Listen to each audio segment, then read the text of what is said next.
Viral emak-emak kesurupan saat hajatan, gerak-geriknya mencurigakan. Viral seorang emak justru terekam alami kesurupan di sebuah hajatan.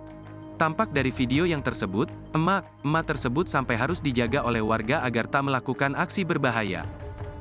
Peristiwa yang terjadi di Rancakalong, Bandung, Jawa Barat tersebut viral usai diunggah oleh pemilik akun TikTok @mntnrnggr04, Senin, tanggal 8 Mei tahun 2023. Terlihat segerombolan ibu sedang memeluk seorang wanita yang mengenakan setelan kebaya abu. Rupanya emak yang mengenakan kebaya abu tersebut sedang mengalami kesurupan. Sambil mengikuti irama lagu berbahasa Sunda yang sedang dinyanyikan, emak tersebut menunjukkan tarian yang menyerupai gerakan silat.